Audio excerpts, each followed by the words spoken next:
ഒരു ബ്രാഹ്മണൻ, അതായത് വെസ്റ്റ് ബംഗാളിലുള്ള അവിടുത്തെ ലക്ഷ്മണസേന രാജാവിൻ്റെ അവിടെ വിദ്വത് സദസ്സിലുണ്ടായിരുന്ന മഹാകവിയായിരുന്നു ജയദേവ കവി എന്നാണ്. അപ്പോൾ ഈ ജയദേവർ താമസിച്ചിരുന്നത് അവിടുന്ന് അദ്ദേഹത്തിന് വളരെയധികം ഭക്തനായിരുന്നു അദ്ദേഹം. അതുകൊണ്ട് അദ്ദേഹത്തിന് ഭഗവാന്റെ ലീലകൾ എഴുതുക എന്ന മഹിമകൾ അത് പ്രകീർത്തിക്കുക അദ്ദേഹത്തിൻ്റെ ജീവിതത്തിൻ്റെ ഒരു ലക്ഷ്യമായിരുന്നു. അതുകൊണ്ട് അദ്ദേഹം താമസിച്ചിരുന്നത് ഇവിടെ ചമ്പാഹട്ടി എന്നുള്ള ആ സ്ഥലത്തായിരുന്നു അദ്ദേഹം താമസിച്ചിരുന്നത് എന്നാണ്. അപ്പോൾ ഒരു ബ്രാഹ്മണൻ പുരി ജഗന്നാഥൻ്റെ അടുത്ത് വന്ന് പ്രാർത്ഥിച്ചു, എനിക്ക് ഒരു സന്താനം ഉണ്ടായിക്കഴിഞ്ഞാൽ ഭഗവാന്റെ സേവയ്ക്ക് വേണ്ടി ഞാൻ ആ കുഞ്ഞിനെ സമർപ്പിക്കാൻ തയ്യാറാണ് എന്ന്. എന്തോ ഒരു നിർഭാഗ്യവശാൽ ഈ ബ്രാഹ്മണന് ഒരു പെൺകുട്ടിയാണ് ഉണ്ടായത്. അപ്പോൾ ഞാനൊരു ആൺകുട്ടി ഉണ്ടാവണമെന്ന് ആഗ്രഹിച്ചു, പെൺകുട്ടിയാണ് ഉണ്ടായത്. ഭഗവാനെ, ഞാൻ ഈ പെൺകുട്ടിയെ അവിടത്തേക്ക് സമർപ്പിക്കാൻ പോകുന്നു എന്ന് പറഞ്ഞ ആ ഭഗവാന്റെ ആ പടിയിൽ 22 പടികളുണ്ട് ജഗന്നാഥൻ്റെ അടുത്തേക്ക് കയറി പോകാനായിട്ട്. അപ്പോൾ അതിലൊരു പടിയിൽ ഭഗവാൻ ആ കുഞ്ഞിനെ സമർപ്പിച്ചുകൊണ്ട് നമസ്കരിച്ചു. അടിമകടത്തുക എന്നൊക്കെ പറയും, അങ്ങനെ അനുഗ്രഹിച്ചു, നമസ്കരിച്ചു. ആ സമയത്ത് അവിടത്തേക്ക് ഞാൻ ഈ കുഞ്ഞിനെ സമർപ്പിക്കുന്നു എന്നാണ് പറയുന്നത്. അപ്പോൾ ഭഗവാൻ സ്വപ്നത്തിൽ നിർദ്ദേശിച്ചു, ബ്രാഹ്മണനോട് നിർദ്ദേശിച്ചു, അങ്ങ് ഈ കുഞ്ഞ് ഒന്ന് വളർന്ന് വലുതായി കഴിഞ്ഞാൽ ആ കുഞ്ഞിനെ ഇവിടെ ചമ്പാഹട്ടി എന്നുള്ള സ്ഥലത്ത്, വെസ്റ്റ് ബംഗാളിൽ നവദ്വീപിലെ ചമ്പാഹട്ടി എന്നുള്ള സ്ഥലത്ത് അവിടെ ഒരു ബ്രാഹ്മണൻ ഭഗവാനെ സേവിച്ചു കൊണ്ടിരിക്കുന്നുണ്ട്, അദ്ദേഹത്തിന് സമർപ്പിക്കുമെന്ന് പറയാണ്. അപ്പോൾ കുറച്ച് കാലം കഴിഞ്ഞു ആ പെൺകുട്ടിയുമായിട്ട് ഈ ബ്രാഹ്മണൻ ഇവിടെ ആ ചമ്പാഹട്ടി എന്നുള്ള സ്ഥലത്ത് വന്ന സമയത്ത് അദ്ദേഹം ജയദേവർ പറഞ്ഞു, ഞാൻ ഒരു ഭിക്ഷാന്തേഹിയാണ്, എനിക്ക് പ്രത്യേകിച്ച് ധനസമ്പാദനം തീർത്ഥാടനം ഒന്നിനും ആഗ്രഹമില്ല, ഞാൻ ഭഗവാനെ സേവിച്ചുകൊണ്ട് കഴിയുന്നു എന്ന് പറയുമ്പോൾ അതിനു വേണ്ടി അങ്ങയെ സഹായിക്കാൻ വേണ്ടിയിട്ടാണ്, അങ്ങയ്ക്ക് ഒരു പിന്തുണയായിട്ട് അതിന് വേണ്ടിയിട്ടാണ് ഈ പെൺകുട്ടിയെ ഞാൻ അങ്ങക്ക് തരണത് പറയുന്നു. പത്മാവതി എന്നാണ് പേരിട്ടു. അപ്പോൾ പത്മാവതിയും പറഞ്ഞു, ഞാൻ അവിടുത്തെ ദാസിയായിട്ട് അവിടുത്തെ സേവിക്കാൻ ആഗ്രഹിക്കുന്നു എന്ന് പറഞ്ഞു. അങ്ങനെ ഈ പെൺകുട്ടി വിവാഹം കഴിച്ചു. അതാണ് ജയദേവർ പത്മാവതി. അതിമനോഹരമായിട്ട് നൃത്തം ചെയ്തിരുന്നു. ജയദേവർ ഭംഗിയായിട്ട് ആ ഭഗവാനെക്കുറിച്ച് പദങ്ങൾ എഴുതും. ആ പദങ്ങൾക്കനുസരിച്ച് ഭംഗിയായിട്ട് നൃത്തം ചെയ്തിരുന്നു. ഒരു അണു പോലും ഭൗതികമായിട്ടുള്ള മോഹങ്ങളില്ലാതെ ആ ആനന്ദത്തോടു കൂടി കഴിയുന്ന അവർക്ക് ഭഗവാന്റെ ലീലകളെല്ലാം നേരിട്ട് കാണാനുള്ള അനുഗ്രഹം ഭഗവാൻ കൊടുത്തിരുന്നു എന്നാണ്. അതായത് രാസലീല രണ്ട് വിധത്തിലാണ് രാസലീല ഉണ്ടാവുന്നത് എന്നാണ്. ഒന്ന് ശരത് കാലത്ത്, ശരൽ പൂർണിമ ദിവസം നടന്നിട്ടുള്ള മഹാരാസ് എന്നുള്ളത്. പിന്നെ വസന്ത ഋതുവിൽ നടന്നിട്ടുള്ള രാസലീല, അതിൽ രാധാറാണി, ഭഗവാൻ, പിന്നെ തോഴിമാർ, അവർ മാത്രമേ കാണാൻ സാധിക്കുള്ളൂ. അപ്പോൾ അതിമനോഹരമായിട്ടുള്ള ലീലകൾ വസന്തകാലത്ത് നടത്തിയിട്ടുള്ള രാസലീല, അതിൻ്റെ പദങ്ങൾ മുഴുവൻ എഴുതിയിട്ടുള്ളത് ജയദേവ ഗോസ്വാമിയാണ് എന്നാണ്. അപ്പോൾ ഈ ജയദേവ ഗോസ്വാമി ഈ ഒരു പദം എഴുതിയിട്ട് ഇതിന് അഷ്ടപതി എന്നതിന് പേര് വരുന്നു. അഷ്ടപതി ഭഗവാന് വളരെ ഇഷ്ടമാണ്, വളരെ താല്പര്യമാണ് എന്നാണ്. ഇപ്പോൾ പ്രത്യേകിച്ചും ഈ ഗുരുവായൂരപ്പൻ്റെ മുമ്പിൽ, അതേപോലെ ഗുരുവായൂരപ്പന് 6 തവണ അഷ്ടപതി പാടും ഒരു ദിവസം. ഇവിടെ ജഗന്നാഥന് ശയനാരതി അഷ്ടപതിയായിട്ട് നിശ്ചയിച്ചിട്ടുള്ളത് എന്നാണ്. അതിന് പിന്നിലൊരു കഥ നമ്മൾ ആചാര്യന്മാർ പറഞ്ഞ് കേട്ടിട്ടുണ്ട്. ഭഗവാൻ എല്ലാ ദിവസവും ഈ ക്ഷേത്രത്തിൻ്റെ പരിസരത്ത് ഒരു പെൺകുട്ടി പുഷ്പങ്ങൾ ഇറുക്കാനായിട്ട് വരും, മാല കെട്ടാനായിട്ട്. ആ സമയത്ത് ഈ പെൺകുട്ടി അഷ്ടപതി പാടിക്കൊണ്ടാണ് പോവുക. അപ്പോൾ ഇത് കേട്ട് കഴിഞ്ഞാൽ, അഷ്ടപതി കേട്ടാൽ ഭഗവാന് ശ്രീകോവിലിരിക്കാൻ സാധിക്കില്ല. അപ്പോൾ തൻ്റെ സുഭദ്രയും ബലരാമനും പറയുന്നതിനെ അതിനൊന്നും കേട്ടില്ല എന്നടിച്ചുകൊണ്ട് ഭഗവാൻ ഇറങ്ങി ഓടും. അതായത് കാലുകളൊന്നും ഇല്ലാത്തതുകൊണ്ട് ചാടിയിട്ടാണ് നടക്കുക ഭഗവാനാണ് പറയണത്. അങ്ങനെ ഭഗവാൻ സഞ്ചരിക്കും.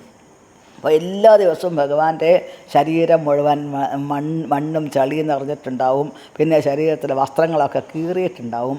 പണ്ഡിറ്റ്ജി നോക്കുന്ന സമയത്ത് എല്ലാ ദിവസവും ഭഗവാന്റെ വസ്ത്രങ്ങൾ കീറുക, അതിൽ മണ്ണാവുക. അവിടുത്തെ പുരോഹിതൻ പണ്ഡിറ്റ്ജിയെ വിളിച്ചിട്ട് വല്ലാതെ ശകാരിച്ചു. കാരണം ഇങ്ങനെ വൃത്തികെട്ട വസ്ത്രമാണോ ഭഗവാനെ ധരിപ്പിക്കുക എന്നത്. എന്നാൽ അത് ഭഗവാന്റെ ആ ഭാവം ഒരു മാറ്റവും വന്നില്ല എന്നാണ്. അപ്പോൾ ഒരിക്കൽ പണ്ഡിറ്റ്ജി നേരിട്ട് കണ്ടു. അതായത് ഈ പെൺകുട്ടി അഷ്ടപതി പാടിക്കൊണ്ട് സഞ്ചരിക്കുമ്പോൾ ആ പെൺകുട്ടിയുടെ പിന്നാലെ നടന്നിട്ട് ആ ചളിക്കുണ്ടിൽ വീഴണത്, അവിടുന്ന് എഴുന്നേറ്റ് ഓടുന്നത്, അവിടുന്ന് ആ മുള്ള് തട്ടിയിട്ട് വസ്ത്രങ്ങളൊക്കെ ഇങ്ങനെ കീറി പറഞ്ഞു പോണത്, ഇതെല്ലാം നേരിട്ട് കണ്ടു. അപ്പോൾ ഇതൊന്നും പുരോഹിതനോട് പറഞ്ഞിട്ട് പുരോഹിതന് വിശ്വാസമാവണില്ല. എന്തായാലും ഇത് നേരിട്ട് ഒന്ന് കാണിച്ചു കൊടുക്കണം എന്ന് ജഗന്നാഥൻ ആലോചിച്ചു. അപ്പോൾ ആ പൂജിക്കുന്ന പണ്ഡിറ്റ്ജിയും ആലോചിച്ചു. അപ്പോൾ പുരോഹിതൻ അവരെയൊക്കെ വിളിച്ചു, വലിയ സദസ്സ്, ആ സദസ്സിൽ വിളിച്ചു കൂട്ടി. അവിടെ വെച്ച് ആ പെൺകുട്ടി അവിടെ വന്നു. എന്നിട്ട് ശ്രിതകമല കുചമണ്ഡല എന്നുള്ള വേദാനുദ്ധരത എന്നുള്ള രണ്ടാമത്തെ അഷ്ടപതി അതിങ്ങനെ പാടുന്ന സമയത്ത് ഭഗവാന്റെ എല്ലാവരും കണ്ടു, നേരിട്ട് ദർശനം ഉണ്ടായി എന്നാണ്. ഭഗവാന്റെ ആ കൈകൾ അനങ്ങി, ഭഗവാന്റെ ചുണ്ടുകൾ അനങ്ങുന്നുണ്ട്. ഭഗവാൻ തൻ്റെ ഭക്തനെ ഇതിൽ മാത്രമാണ് ജയ ജയ ദേവഹരേ എന്നുള്ളത് കേൾക്കാൻ സാധിക്കുക. ജയ ജയ ദേവഹരേ എന്നാരാ പറയണത്? ഭഗവാൻ തൻ്റെ ചുണ്ടുകളെ കൊണ്ട് മന്ത്രിച്ചതാണ് ജയ ജയ ദേവഹരേ എന്നുള്ളത്. ഈ ഒരു അഷ്ടപതിയിൽ ജയ ജയ ദേവഹരേ എന്നുള്ളത് കേൾക്കാൻ സാധിക്കുക. അപ്പോൾ ഭഗവാന്റെ ഭക്തനോടുള്ള എന്തൊന്നില്ലാത്ത പ്രത്യേകതയാണ് ഈ ഒരു ലീലയിൽ കൂടെ കാണാനായിട്ട് സാധിക്കുന്നത്. അന്ന് നിശ്ചയിച്ചു ഭഗവാന് ശയനാരതി, ഭഗവാൻ ഉറങ്ങുന്ന സമയത്ത് അഷ്ടപതി കേട്ടിട്ട് ഭഗവാൻ ഉറങ്ങുക എന്നുള്ളത്. ഇവിടെ ഭഗവാന് സർവ അലങ്കാരഭൂഷിതനായിട്ടാണ് ഭഗവാനെ ഇതിന് ശേഷം ശയനാരതിക്ക് ശേഷം ഭഗവാനെ ഉറക്കാറുള്ളത്. എന്താണെന്ന് ചോദിച്ചു കഴിഞ്ഞാൽ രാത്രി സമയത്ത് ഭഗവാൻ അഷ്ടപതി കേട്ടാൽ പിന്നെ ഭഗവാൻ ഇരിക്കാൻ സാധിക്കില്ല. അപ്പോൾ ഭഗവാൻ അഷ്ടപതി കേട്ട് ആനന്ദത്തോട് കൂടിയിട്ട് ഭഗവാൻ നേരെ വൃന്ദാവനത്തിലേക്ക് എഴുന്നള്ളും എന്നാണ്. വൃന്ദാവനത്തിലേക്ക് എഴുന്നള്ളും. രാധാറാണിയും ഗോപികമാരുമായിട്ടുള്ള ലീല ചെയ്യാനായിട്ട്, രാസലീലയ്ക്ക് വേണ്ടിയിട്ട് ആ അത്താഴപൂജയ്ക്ക് ശേഷം ഭഗവാൻ അഷ്ടപതി കേട്ട് സർവാഭരണഭൂഷിതനായിട്ട് ഭഗവാൻ നേരെ വൃന്ദാവനത്തിലേക്ക് വരുമെന്നാണ് സങ്കല്പം. രാത്രി വൃന്ദാവനത്തിൽ വരും. രാസലീല കഴിഞ്ഞ് പ്രഭാതത്തിലാണ് ഭഗവാൻ തിരിച്ച് ആ ജഗന്നാഥ ക്ഷേത്രത്തിലേക്ക് എഴുന്നള്ളുക എന്നാണ്. അപ്പോൾ ഭഗവാന്റെ ഏറ്റവും അധികം കൂടുതൽ ആകർഷിച്ചിട്ടുള്ള വിശേഷപ്പെട്ട കീർത്തനമാണ് അഷ്ടപതി എന്നുള്ളത്.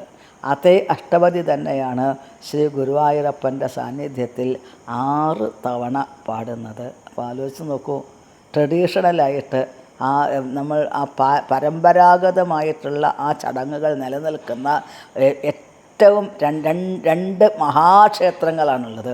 പുരി ജഗന്നാഥ ക്ഷേത്രത്തിൽ ആ പാരമ്പര്യത്തിന് യാതൊരു ലോപവും ഒരു കുറവും ഇതേവരെ വന്നിട്ടില്ല. ഇപ്പോഴും മണ്ണ് കൊണ്ടുള്ള പാത്രങ്ങളിലാണ്. എത്രയാ ഭഗവാന് സ്വത്തെന്ന് കണക്കില്ല. ഭഗവാന്റെ സ്വത്തിനെക്കുറിച്ച് പറഞ്ഞു കേട്ടിട്ടുണ്ട്. ഓരോ സ്റ്റേറ്റിലും ഏക്കർ, 1000 ഏക്കർ, 2000 ഏക്കർ ഇപ്പോഴും ഭഗവാന്റെ സ്വത്തുണ്ട് എന്നാണ്. ഇത്രയൊക്കെ ജഗന്നാഥന് ജഗത്ത് മുഴുവൻ സ്വത്താണ്. ധാരാളം ധനം ഭഗവാനുണ്ട്. അതൊക്കെയുള്ള ഭഗവാൻ ഏത് മണ്ണ് കൊണ്ടുള്ള പാത്രം, മട്ക എന്നാണ് പറയുക, മണ്ണ് കൊണ്ടുള്ള പാത്രങ്ങളിലാണ് ഭഗവാന് നിവേദ്യം സമർപ്പിക്കുന്നത്. അതോ നിവേദ്യം സമർപ്പിക്കുമ്പോഴേ ഭഗവാന് ആ നിവേദ്യം നമ്മൾ സാധാരണ ഒരു പാത്രത്തിലേക്ക് പകർന്നെടുക്കുക, ഭഗവാന് നിവേദിക്കുക, എന്നിട്ട് മറ്റേലേക്ക് ചേർക്കുക, ഇതാ പതിവ്. ഇത് എന്തെല്ലാമാണോ ഉണ്ടാക്കിയത് അത് മുഴുവൻ 56 തരം ഐറ്റംസ് ഭഗവാന്റെ മുമ്പിൽ, വിഭവങ്ങൾ ഭഗവാന്റെ മുമ്പിൽ കൊണ്ടുവന്ന് വെക്കണം. ഉണ്ടാക്കിയ പാത്രത്തോടു കൂടെ കൊണ്ടുവന്ന് വെക്കണം. അത് മുഴുവൻ ഭഗവാൻ ഇങ്ങനെ കാണണം. എന്നിട്ട് ഭഗവാൻ ആസ്വദിക്കും. അതിൽ ലക്ഷ്മി ദേവിയുടെ ഭാവമാണെന്ന് പറയുന്നു. ഇതിൽ പ്രസാദം ഉണ്ടാക്കുന്ന ആളുകൾക്ക് വേണ്ടത് എന്നാണ്. അവിടെ 1,00,000 പേർക്ക് ആഹാരം ഉണ്ടാക്കാനുള്ള സൗകര്യമാണ് പുരി ജഗന്നാഥ ക്ഷേത്രത്തിൽ കാണാൻ സാധിക്കുക.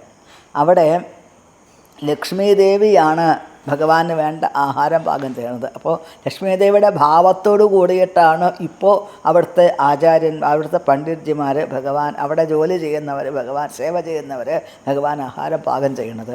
ഇതിൽ എന്തെങ്കിലും ഒരു കുറവ് വന്ന് ഒരു ചെറിയൊരു ലോപം വന്നു കഴിഞ്ഞാൽ ഭഗവാൻ നിവേദ്യം സ്വീകരിക്കില്ല, അത്രയേ ഉള്ളൂ. അപ്പോൾ ഭഗവാന് നിവേദിക്കതായിട്ട് ഭഗവാന് ആ നിവേദ്യം സമർപ്പിക്കുന്ന സമയത്ത് വെള്ളം വേണമല്ലോ. ആ വെള്ളം കയ്യിലെടുത്തു കഴിഞ്ഞാൽ അവിടുത്തെ പ്രധാന പൂജാരി ആ വെള്ളത്തിൽ ഭഗവാന്റെ ചിത്രം തെളിഞ്ഞു കാണും, രൂപം തെളിഞ്ഞു കാണുമെന്നാണ് പറയണത്. ഈ നിവേദ്യങ്ങൾ വളരെ പരിശുദ്ധമാണ് എന്നുണ്ടെങ്കിൽ ഭഗവാന്റെ ആ ചിത്രം ഭംഗിയായിട്ട് ആ വെള്ളത്തിൽ തെളിഞ്ഞു കാണും. ഇതെന്തെങ്കിലും അശുദ്ധി ഇതിന് വന്ന് ഭഗവാൻ ഇഷ്ടപ്പെട്ടില്ലെങ്കിലോ ഭഗവാന്റെ രൂപം അതിൽ കാണില്ല. എല്ലാ ദേവതാഗണങ്ങളെയും ആവാഹിച്ചുകൊണ്ടാണ് ഭഗവാന് നിവേദ്യം സമർപ്പിക്കാറുള്ളത് എന്നാണ്. അപ്പോൾ ഇതിൽ എന്തെങ്കിലും കുറവ് വന്നാൽ അതിൽ കാണില്ല, ഭഗവാന്റെ രൂപം ഈ കയ്യിലെ വെള്ളത്തിൽ തെളിഞ്ഞ് കാണില്ല. അത്ഭുതമാണ് ഭഗവാന്റെ ലീലകൾ ഓരോന്നും.